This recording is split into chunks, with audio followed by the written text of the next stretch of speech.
Hi students, welcome to my channel. Myself is Vedamurthy. Today we are going to talk about the structure of atom. In this section we're going to cover few basic aspects of atoms. So what are electrons, what are neutrons, and how it was came into existence, what are who are involved the scientist. So now continue this chapter with the basic concepts. The existence of atom has been proposed by Indian and the Greek scientists in uh, 4000 BC, in the early period. As per them, atoms are the fundamental building blocks of matter. According to them, a continued subdivision of matter which yields atoms which are not be further divisible. See, the atom is derived from the word Greek atomio. Atomio is the Greek word which represents uncuttable or non-divisible. In that period, in 400 BC, during that period till to 19th century, there was no way for testing methods. There are no testing methods are available in that period. So after a very long period, in 19th century, scientists are started to review again uh, about atoms. In the previous class, we studied about Dalton's atomic theory.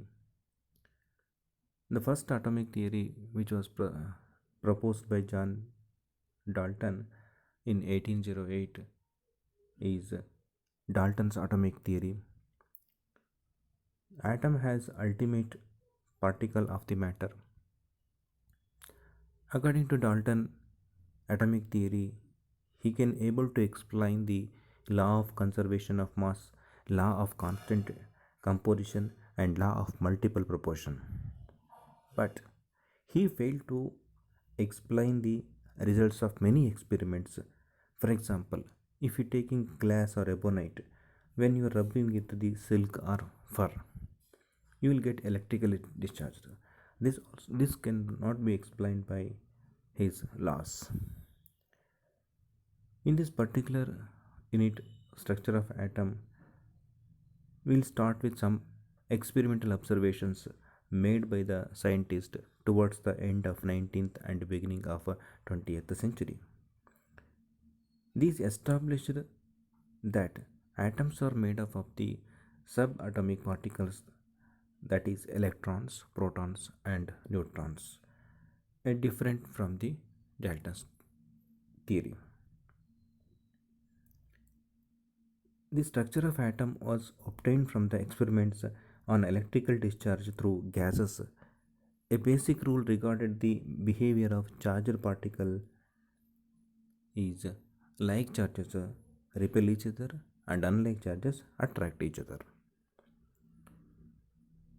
A Michael Faraday is a scientist in 1830.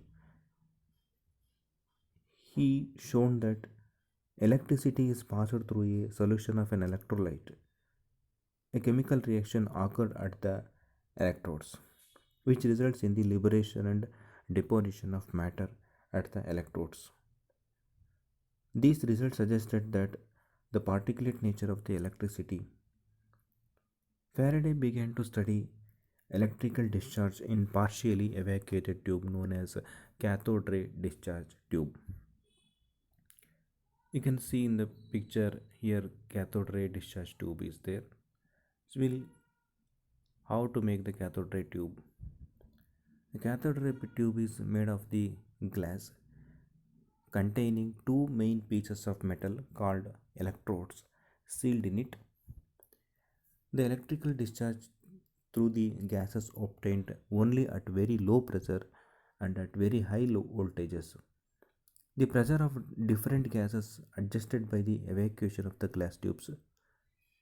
When you apply sufficiently high voltage across the electrodes, a current starts to flowing through the stream of particles moving in the tube from the negative electrode to the positive electrode. The negative electrode is cathode and positive electrode is anode. You can see in the picture. So these are called cathode rays or cathode ray particles.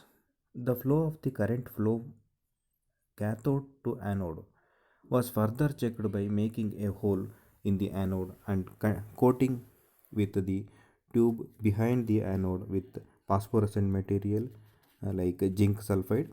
When these rays after passing through the anode which strikes the zinc sulfide coating, a bright spot is developed in the coating. You can see in the second picture of cathode ray discharge tube with perforated anode.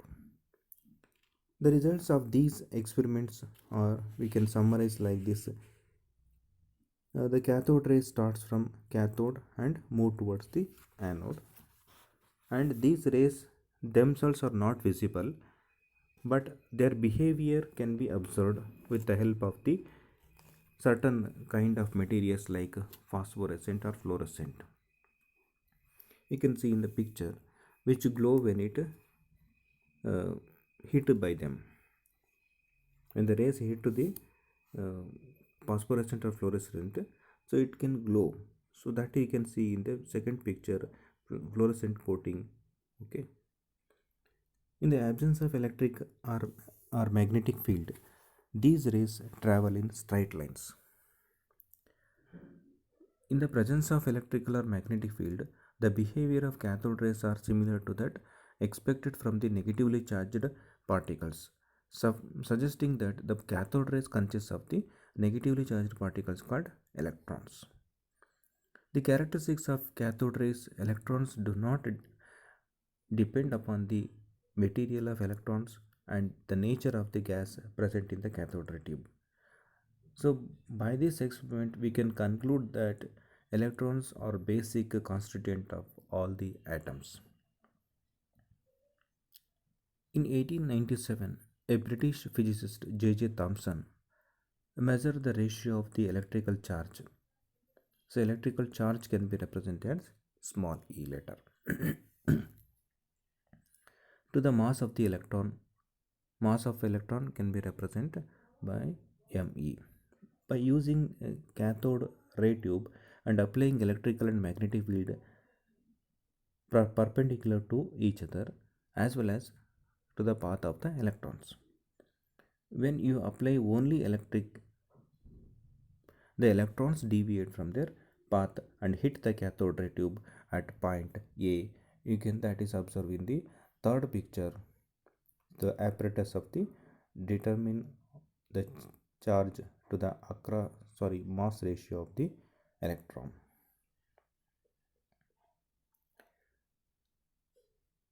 Students, I hope you're understanding this topic. Let us continue further. Similarly, when you apply magnetic field, electron strikes the cathode ray tube at point C. Point C. By carefully balancing the electrical and magnetic field strength, it is possible to bring back the electrons to the path which is followed in the absence of electric or magnetic field, and they hit the screen at point B. And this scientist Thomson is argued the amount of the deviation of particles from their path in the presence of electrical or magnetic field depends upon. So presence of electrical or magnetic field depends upon the magnitude of the negative charge on the particles. Greater the magnitude of the charge on the particle, greater is the interaction with the electric or magnetic field, and thus so the deflection is greater. The mass of the particle, lighter the particle, greater the deflection. The strength of the electrical or magnetic field, the deflection of electrons from its original path increases with the increase in the increase in the sorry the deflection of electrons from its original path increases with the increase in the voltage across the electrodes or the strength of the magnetic field. So, by carrying out accurate measurements on the amount of deflections observed by the electrons on the electric field strength or magnetic field strength, so Thomson was able to determine the value of E by ME as E by ME is equal to 1.758820 into 10 upon 11 C kg per, where ME is the mass of the electron in kg and E is the magnitude of the charge on the electron in column C. Since electrons are negatively charged, the charge on electron is minus E. R.A. Mulligan in 1868 to 1953, he derived a method known as oil drop experiment done at 1906 to 1914 to determine the charge on electrons. He found the charge on the electron to be minus 1.6 into 10 upon minus 19 C. The present accepted value of electrical charge is minus 1.602 in 176 in 10 into 10 upon minus 19 C. The mass of the electrons Me was determined by combining these results with the Thomson value of E by Me ratio. Me is equal to E by Me is equal to 1.602176 into 10 upon minus 19 C divided by 1.75820 into 10 upon 11 C per kg. So you'll get the Me ratio is 9.1094 into 10 upon minus 31 kg. So electrical discharge carried out the modified method cathode ray tube led to the discovery of canal rays carrying positively charged particles. The characteristics of these positively charged particles are listed. Unlike cathode rays, mass of the positively charged particles depends upon the nature of the gas present in the cathode ray tube. These are simply the positively charged gaseous ions. The charge to mass ratio of the particles depends on the gas from which originate. Some of the positively charged particles carry a multiple of the fundamental unit of electrical charge. The behavior of these particles in the magnetic or electrical field is opposite to that observed from electron or cathode rays. And the smallest and lightest positive ion was obtained from hydrogen and called proton. See, these positively charged particles was characterized in 1919.